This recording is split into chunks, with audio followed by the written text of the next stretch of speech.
uma visita ao planeta Danates.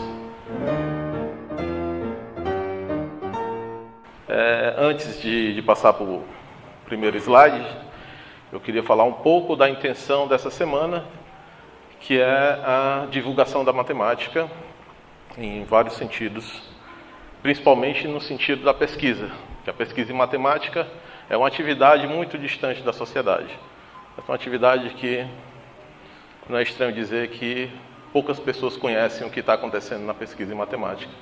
Então a intenção do biênio da matemática, a intenção dessa semana de matemática, também é divulgar a matemática de forma mais ampla, uma forma que atinja um grande público. Tá certo? Então, vamos evitar termos técnicos, termos que poucos matemáticos conhecem, mas também não vamos fugir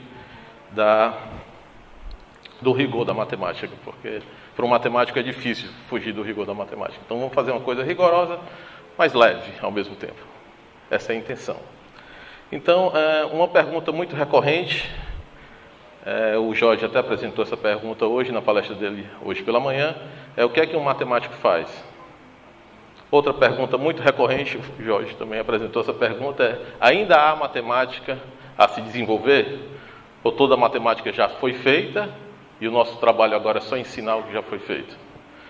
Então, a palestra também tem como base essas duas perguntas, tentar dar uma resposta objetiva para essas duas perguntas. E eu lembro que a primeira delas, que é o que faz um matemático, um colega me reportou que o filho dele, um colega de profissão, um matemático, o filho dele perguntou: papai, o que é que um matemático faz? Ele conta até 1 milhão? Que as pessoas que não são matemáticas sabem contar. O matemático deve saber contar até 1 milhão, não é isso? E isso não é pergunta de criança, porque um colega também, na época de doutorado, ele me reportou que o seu amigo de uma outra área perguntou para ele qual era a atividade dele na pós-graduação em matemática. E se vocês lá na pós-graduação, vocês contam números grandes, porque eu imagino que no ensino médio você conte algumas coisas, alguns números, no ensino superior, números mais ou menos grandes, na pós-graduação, números astronômicos, deve ser isso. Então essa palestra aqui não vai ser sobre números, vai ser sobre o que foi dito por um matemático de teoria dos números, que foi o Hardy, que a matemática é o estudo dos padrões. Pode ser padrões de números, padrões de formas, padrões de fenômenos, não necessariamente números. Então a gente vai falar hoje sobre padrões de formas. Uma pergunta hoje que está na área da cosmologia, mas é uma pergunta que interessa a todo mundo. Qual a forma do universo? Certo? Essa pergunta, ela é uma pergunta que, para você respondê-la, eu não vejo como responder essa pergunta se não for de forma matemática, de forma como o Hardy definiu a matemática, o estudo dos padrões. Porque para você dizer qual é a forma de um objeto, você tem que dizer quais são os padrões de formas que você conhece e dizer: esse objeto não está ali, não está ali, não está ali, ele é dessa forma aqui. Então você precisa conhecer padrões de formas. Então, para responder essa pergunta, inevitavelmente, você tem que responder numa linguagem matemática. Então, é essa linguagem que a gente vai explorar hoje. Quem disse isso foi Galileu, que o universo está escrito na linguagem matemática e os caracteres são as formas, círculos, polígonos, e vocês vão ver que tem mais formas além de círculos e polígonos. Tá bem? Então, qual a forma do universo? Essa é uma pergunta moderna, muito moderna, mas ela já foi feita há muito tempo atrás, num modelo mais simples. Essa pergunta já foi feita e, de certa forma, já foi respondida para uma versão baby dessa pergunta, que é: você considera o seu universo como sendo o planeta que você mora? Então, eu vou mostrar aqui.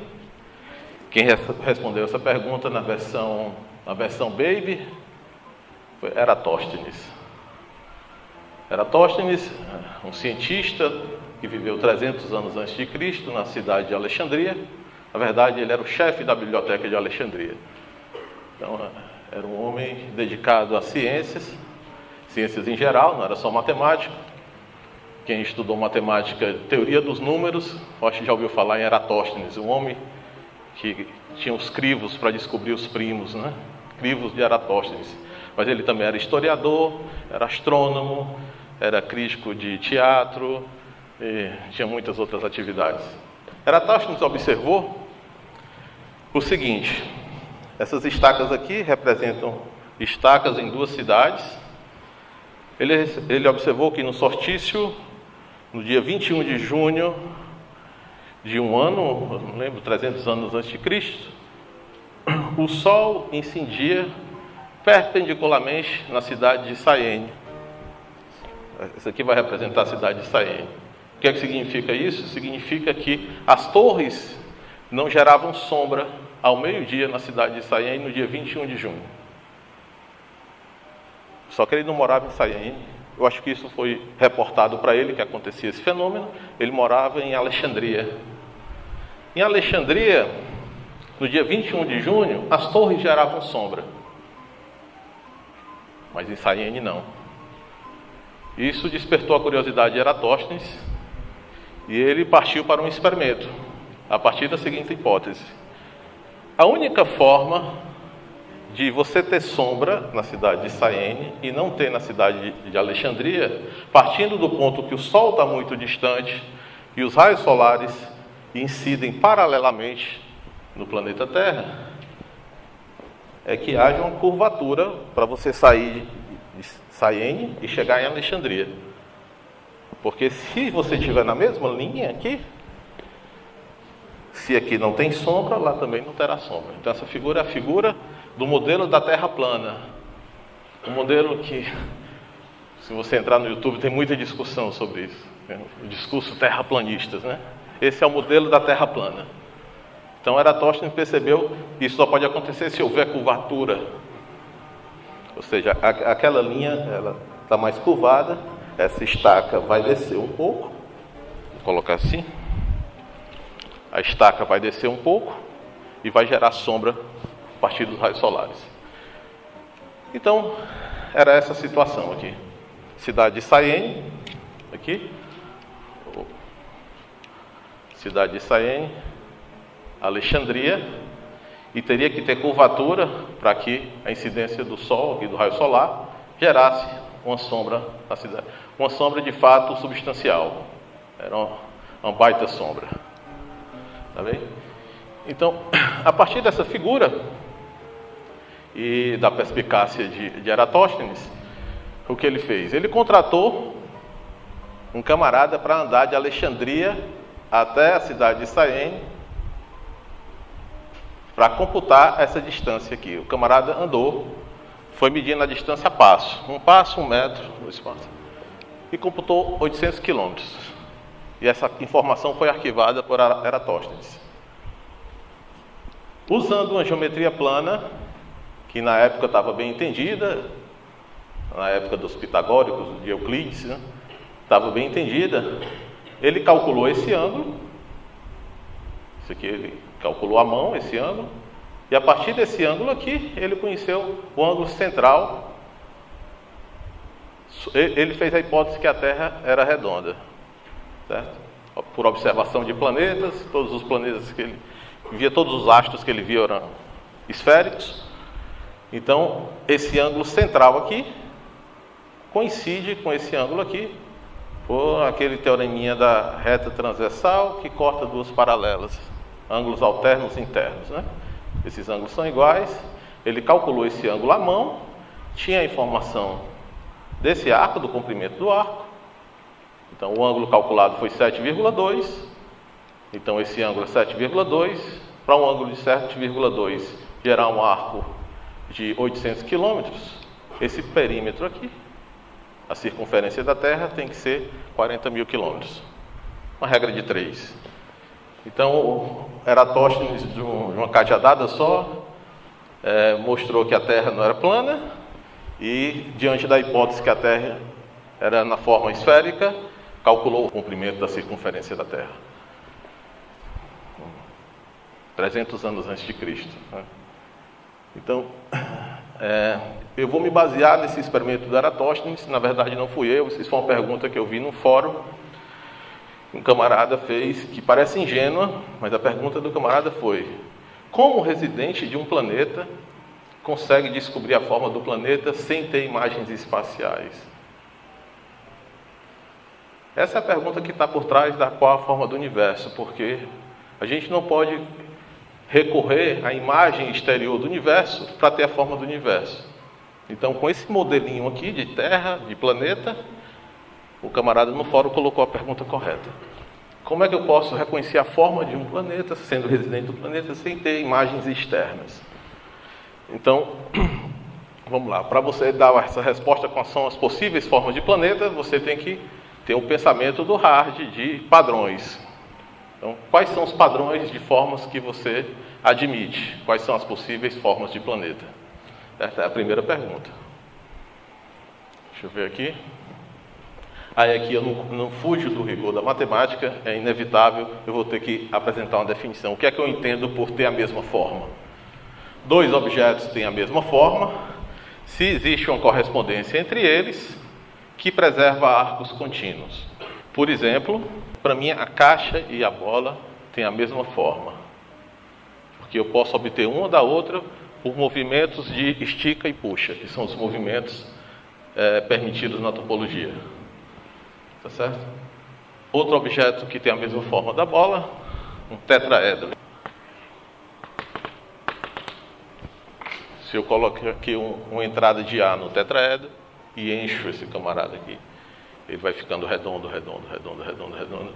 Então, para mim, isso tem a mesma forma da esfera. Agora, o que é que não tem a mesma forma da esfera? Esse objeto não tem a mesma forma da esfera. Esse é o formato daquele doce chamado donuts. Por que que eu não posso, por transformações contínuas, transformações de estica e puxa, transformar esse objeto naquele? Onde é que está a obstrução? A caixa é possível, o tetraedro é possível. Todo sólido convexo é possível. Mas por que que esse não é possível? Essa curva que dá a volta aí no tórax. Uma curva contínua, fechada, do jeito que você aprende lá na escola, que é uma curva contínua fechada, ela está no toro. Olha o fenômeno que acontece com a bola. Se eu tivesse uma transformação biunívoca entre o toro e a bola, essa transformação, depois da transformação, traria uma curva contínua e fechada aqui na bola. Talvez maluca, assim. Tá bem? Mas o que é que essa curva tem de diferente daquela? Essa curva aqui na esfera, ela define dois territórios. É assim que funciona no planeta Terra quando você quer cercar um terreno. Quando você quer cercar um terreno, você traça uma curva simples, fechada, e constrói um muro em cima daquela curva, definindo dois territórios, o seu e o exterior. Essa curva do toro não define dois territórios. Essa curva no toro, se você estiver aqui, você pode passar para o outro lado, sem precisar pular o muro. Então, essas são chamadas, aquelas curvas no toro são chamadas de curvas essenciais de Jordan, nos objetos de dimensão 2. Então, para você, se você quisesse saber se o planeta que você está não é o planeta de forma esférica, era bastante você encontrar uma curva dessa. Se você encontra uma curva de Jordan simples e fechada, que não define dois territórios, com certeza você não está num planeta esférico. Mas como é que você verifica, já que você se o seu planeta é muito grande, se você é um pequeno ponto aqui, que sua curva dividiu ou não dois territórios? Então essa é mais ou menos a pesquisa que a gente está fazendo, e daqui a pouco eu falo sobre ela. Então eu já fiz aqui uma competição de esfera e toro. Como é que você mostra que esfera e toro não têm a mesma forma? Só um adendo aqui. Fazendo procuras na internet, eu vou até fazer uma consulta aos físicos, eu vi que do ponto de vista teórico, nada impede que exista um planeta da forma toroidal. Certo? Não vou discutir aqui estabilidade orbital, gravidade, mas pelo que eu vi, nada impede que exista um planeta na forma toroidal, que é na forma do Donuts. Então essas são as perguntas. Quais são as possíveis formas de planeta? Como um habitante pode reconhecer a forma do planeta onde reside sem recorrer a imagens espaciais? E ao traçar arcos de Jordan, como reconhecer se o arco é essencial sem recorrer a imagens espaciais? O arco essencial, eu lembro que é um arco que não divide em dois territórios. Tá certo? Então, vou tentar abordar essas perguntas aqui. Certamente, uma ou duas delas eu não vou conseguir responder. Então, arcos de Jordan no toro, como eu já observei, você tem um camarada e ele tenta se isolar de um animal aqui inoportuno, tá bem? O procedimento é traçar um arco de Jordan no planeta que ele está e construir um muro sobre esse arco de Jordan. O problema é ele construiu o arco de Jordan errado. Construiu o arco de Jordan assim, e ele não está definindo dois territórios. Colocou o cachorrinho do lado de cá e ele ficou desse lado, só que o cachorrinho dá a volta e está importunando ele novamente. Certo? Então, como decidir? Você, residente do planeta, vai traçar um arco de Jordan no planeta. Qual seria um algoritmo para você saber se esse arco vai dividir o planeta em dois territórios ou não? No planeta, você vai ter referenciais. No caso desse planeta aqui, os referenciais são esse paralelo aqui em verde e esse meridiano aqui em azul. Certo? E ao traçar sua curva de Jordan, você vai ver as interseções que ela faz com o paralelo. Quando ela fizer uma interseção, você vai traçando, você tem uma orientação de percurso. Se a interseção tiver essa configuração, vermelho aqui, sentido anti-horário verde, você marca 1. Se a interseção tiver essa configuração aqui, vermelho, que é a curva que você está traçando, e verde, que é o paralelo, de vermelho para verde, sentido anti-horário, você marca -1. E você faz essa soma. Soma tudo, isso vai te dar o que a gente chama de índice de interseção da minha curva de Jordan com o primeiro referencial. E você faz isso para o segundo referencial também. Certo? Então a resposta é: a curva vai dividir o toro se somente se essas interseções tiverem índice 0 com os dois referenciais. Então você tem um algoritmo efetivo, sem ter imagens espaciais, para saber se a curva que você está traçando pode ser grande quanto for. No planeta toro, ela vai dividir o toro em dois terrenos ou não. Certo? Isso tem explicação matemática. Mesmo tendo imagem espacial, não é fácil você decidir se a curva divide ou não o toro. Foi traçada essa curva no toro, mostra de todos os lados. Mesmo com imagem espacial, o que é que você aposta? Ela divide o toro em dois territórios ou não?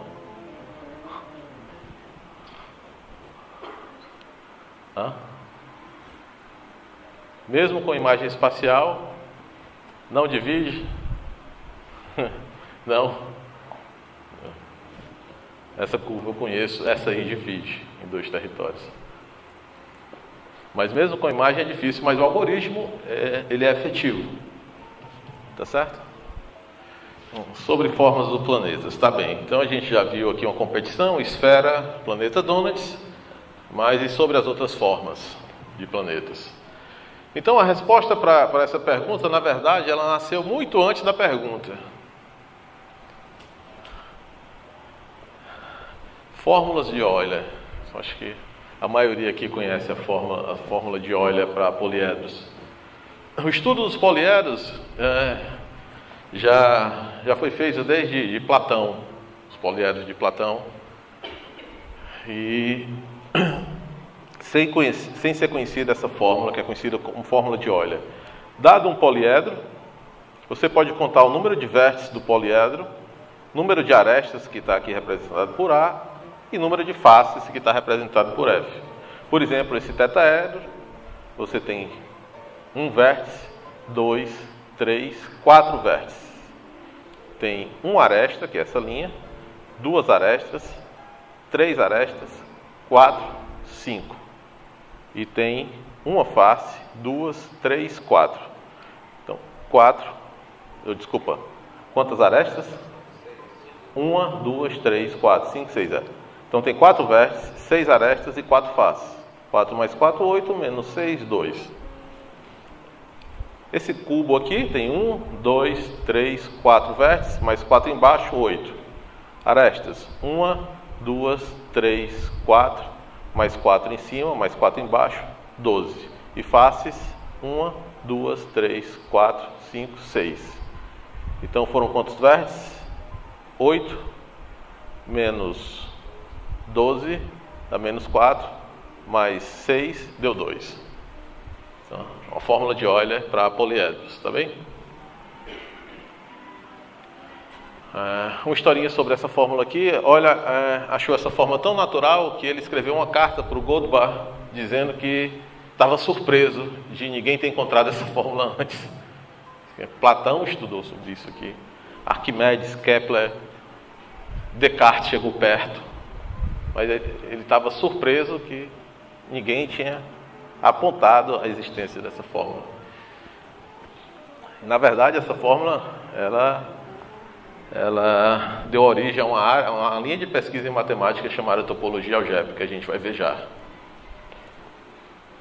Vamos ver esse poliedro aqui. Aqui dá mais trabalho para contar. Vamos contar quantos vértices tem aqui. 1, 2, 3, 4, 5, 6, 7, 8, 9, 10, 11, 12, 13, 14, 15, 16.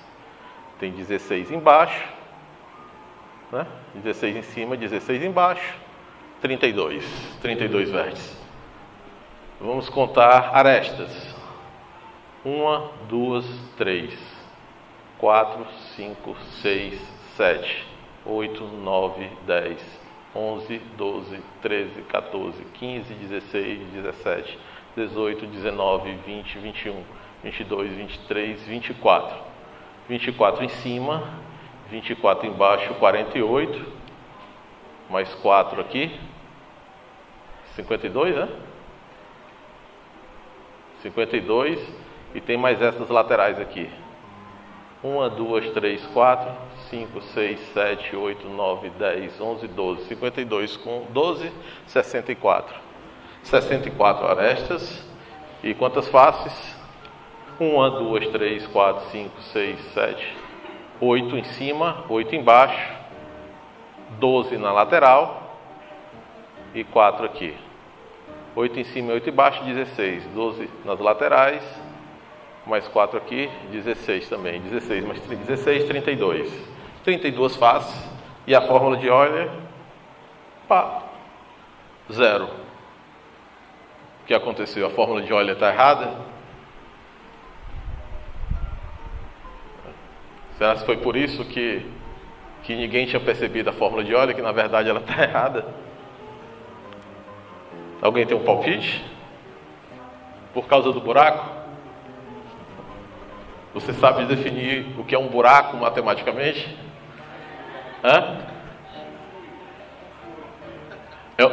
Ele está dizendo aqui que um buraco é um furo. Esse é um buiaco. O fio é um buiaco. Mas é exatamente isso que ela falou. O problema está aqui.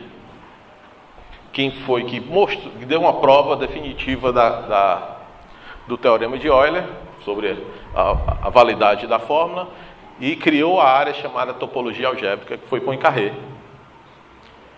Em 1893, aqui está o nome de Euler, porque Euler que observou a fórmula. Então o teorema de Poincaré é: dois poliedros possuem a mesma forma, no sentido que eu defini no início da palestra. Se eles têm a mesma forma, eles possuem o mesmo número de Euler. O número de Euler é aquele número, V menos A mais F. Então, o que você conclui dessa conta é que a forma desse poliedro não é a mesma do cubo nem do tetraedro. Forma no sentido que eu defini. Não existe uma transformação contínua com inversa contínua entre esse poliedro e um cubo. pelo teorema de Poincaré. Porque se tivesse, eles teriam o mesmo número de Euler. Isso foi provado usando uma técnica muito sofisticada que virou uma linha de pesquisa chamada topologia algébrica. Tá certo? Eu vou te dar aqui 3 figuras, elas vão representar 3 empresas. Aqui uma empresa de internet, aqui uma empresa de luz e aqui uma empresa de água. E vou te dar aqui 3 casas. E o desafio consiste no seguinte: você vai fornecer internet, luz e água para cada casa por um fio. O fio é um traço contínuo aqui, tá vendo? Mas ó, é proibido fazer o chamado gato, mandar a internet para cá e essa casa manda para cá. Isso é proibido, tá bom? É proibido também essa empresa mandar a luz dela, ou sei lá, essa empresa mandar uma comunicação para cá de internet e essa mandar a internet para cá. Essa empresa só se comunica com casa e casa só se comunica com empresa. E os fios não podem se cruzar. Isso não pode acontecer, tá bom? Então você tem que fornecer internet, luz e água para as 3 casas. Tem uma tentativa. Pode usar giz colorido e escrever forte para sair na filmagem lá. Você usa uma cor para cada casa, tá aqui. O quadro é seu. Lembra das aulas de eletricidade?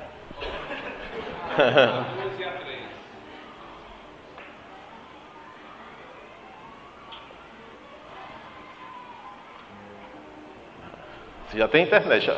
Viu o que é que considera mais importante, né?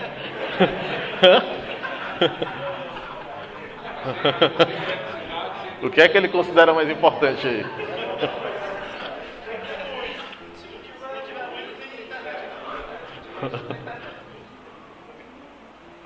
Uau!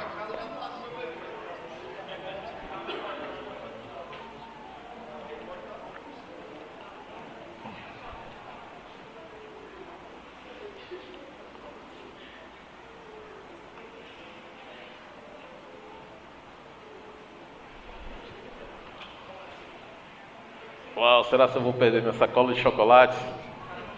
Falta uma casa.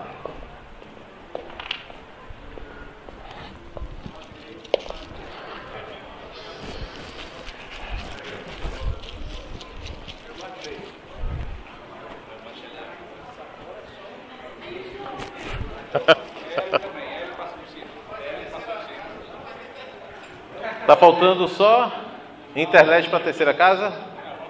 Falta luz. A internet.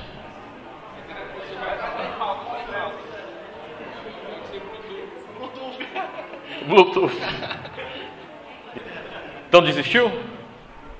Desistiu, tá bom. Ah, então perdeu o desafio por pouco. Vamos olhar para essa configuração aqui como um poliedro. Um poliedro curvo. As empresas e as casas são os vértices. As linhas traçadas pelo Gabriel são as arestas. São as arestas. E esse poliedro ele está desenhado em cima da esfera. Porque o plano aqui, você pensa que ele desenhou aqui no chão. O chão é um pedaço da esfera. Tá bom? Então isso é um poliedro desenhado em cima da esfera. Então esse poliedro tem a mesma forma da esfera. Se tem a mesma forma da esfera, a fórmula de Euler para esse poliedro é essa. Vértice menos aresta mais face igual a 2.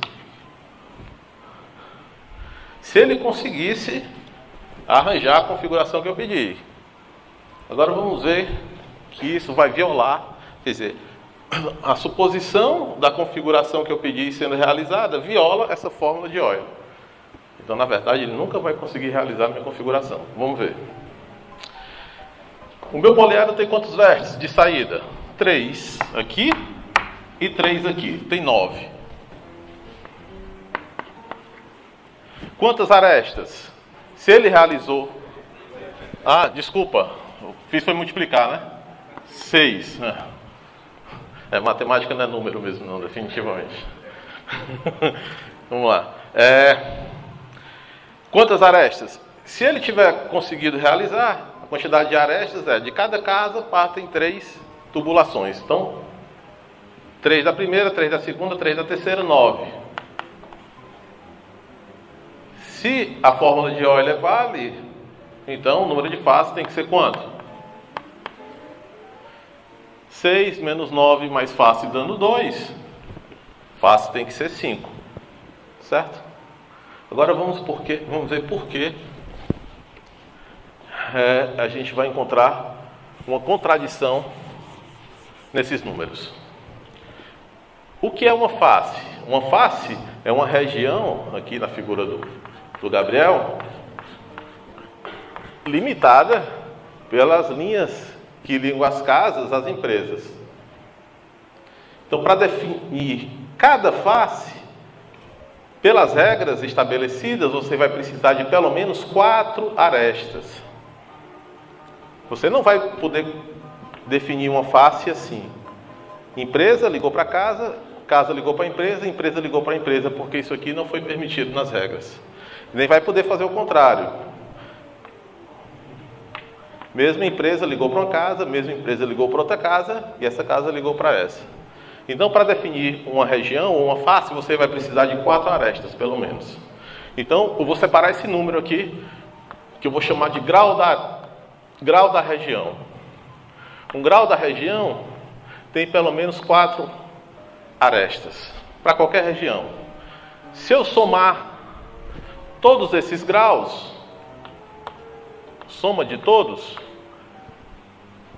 somando todas as regiões, eu vou ter pelo menos 4 vezes o número de face. Então a soma de todas essas arestas aqui, peguei essa região, somei essa aresta, essa deu 4. Peguei outra região, somei essa aresta, essa, somei mais 4, pelo menos. Então essa soma dá pelo menos 4 vezes o número de faces. Por outro lado, cada aresta vai ser contada 2 vezes. Por exemplo, essa foi contada para essa região e vai ser contada para essa. Então, quando eu somar a quantidade de arestas usando esse número que é o grau, isso aqui vai dar 2 vezes o número de arestas. E aí está a contradição. Porque de um lado eu tenho 18, 2 vezes 9, 18. Maior do que ou igual, desse lado eu tenho 4 vezes 5, 20. E isso não é permitido na matemática. Agora eu quero os dois mais espertos. O jogo consiste, cada jogador liga uma ponta livre da cruz para outra ponta livre. Pode ligar para essa ponta livre também. Sempre que você ligar, você tem que passar um traço aqui no meio, deixando 2 pontas livres. Aí o outro jogador já tem a liberdade de usar essa ponta livre para ligar a outra ponta livre, sem nunca cruzar a linha que você desenhou. Pode cruzar nenhuma linha. Tá bom? Você faz uma aqui. Aí quando você terminar a jogada, libera duas pontinhas livres aqui, né? Aí ela vem, faz uma ligação, libera 2 pontas. Perde o jogo quem ficar preso, não conseguir mais ligar a pontinha. Tá bom? Tá bom. Certo? Você já ganhou. Quem começa? Quem começa? Hã? Cuidado para não cair ali. Risca mais forte, risca mais forte. Pode riscar forte. Vai lá, cuidado para não cair. Vai lá, rápido, Léo.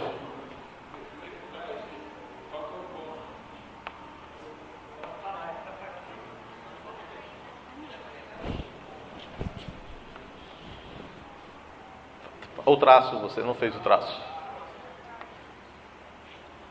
Vai, Léo.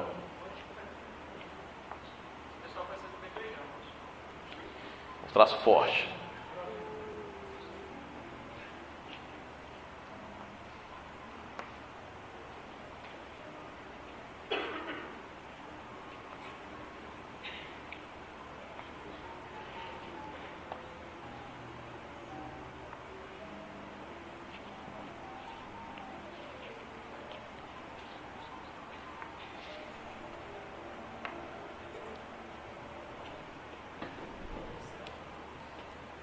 Ei, já foi usada essa ponta.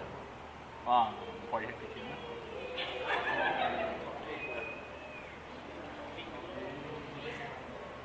A ponta já foi usada. Ah, não pode repetir, né? Só calma.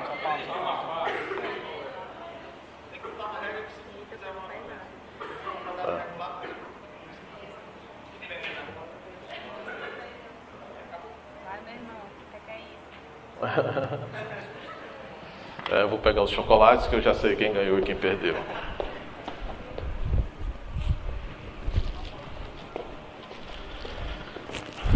Eu acho que você ficou presa.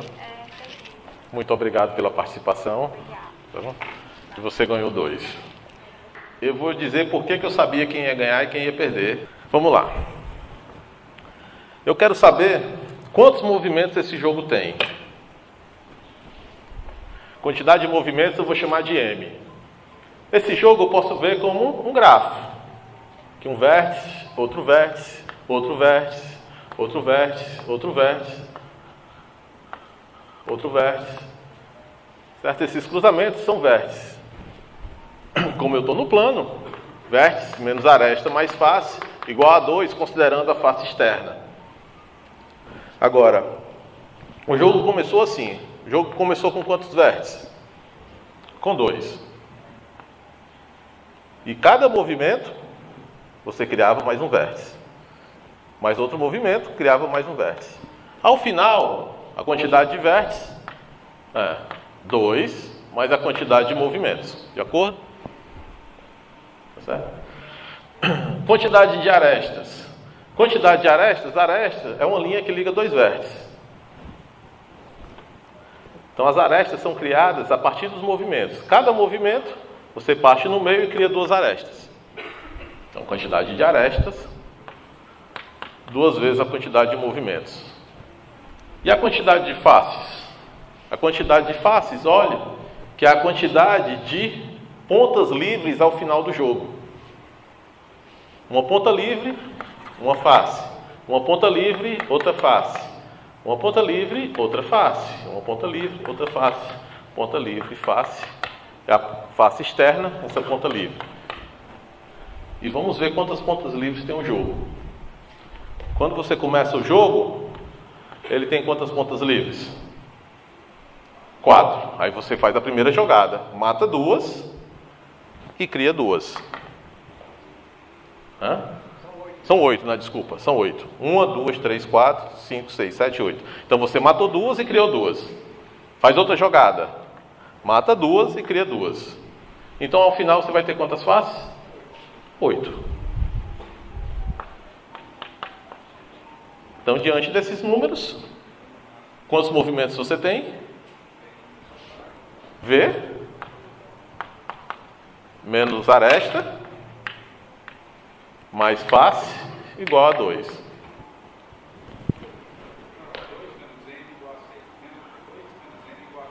M igual a 8. 8 movimentos. Então, quantidade de par de movimentos. Então, quem começa perde. Então, respondendo à primeira pergunta, a primeira pergunta era quais são as possíveis formas de planeta. Então, depois do teorema de Euler e Poincaré, se 2 poliedros têm a mesma forma, ele tem o mesmo número de Euler, é natural esperar que esse número de Euler seja tudo para definir as formas do planeta, e isso foi confirmado por Hadot em 1925. 2 superfícies no espaço, superfície, entenda, a casca de um sólido, tem a mesma forma se e somente se possuem o mesmo número de Euler. O que é o número de Euler da superfície? Toda superfície ela tem a mesma forma de algum poliedro. E você vai lá naquele poliedro e conta o número de Euler dele. A esfera tem a mesma forma de um cubo. Você vai lá no cubo, conta o número de Euler, dá 2. Então esse número de Euler é tudo para você saber as formas dos planetas. Foi a primeira pergunta. Então esse aqui, essa é a superfície que tem número de Euler 2. Essa é a superfície, o modelo da superfície que tem número de Euler 0. Essa é a superfície que tem número de Euler menos 2. Essa é a superfície que tem número de Euler menos 4. Isso aqui é chamado de toro ou donuts. Esse aqui é o toro duplo. É aquela boia que tem lá no Beach Park. Boia para casal. Esse aqui é o toro triplo. e você tem o toro com N furos, como ela observou. E esses são os modelos de planeta. Então, quando você pergunta quais são as possíveis formas de modelo, então você já tem que ter padrões em mente, e esses são os padrões para você classificar onde está o seu planeta. Ele está nessa categoria, está nessa, está nessa, está nessa.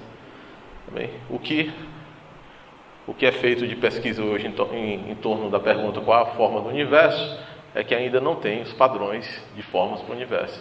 Está bem pertinho de classificar o que a gente chama de superfície de dimensão 3. Teve uma grande contribuição com a conjectura de Poincaré. Aquele mesmo Poincaré, ele fez uma pergunta mais de 100 anos atrás, e essa pergunta foi respondida recentemente.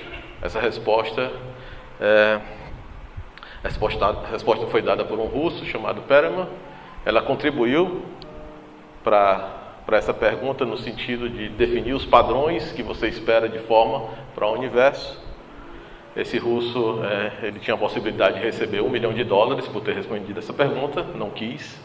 Acho que responder a pergunta foi mais interessante para ele do que o dinheiro.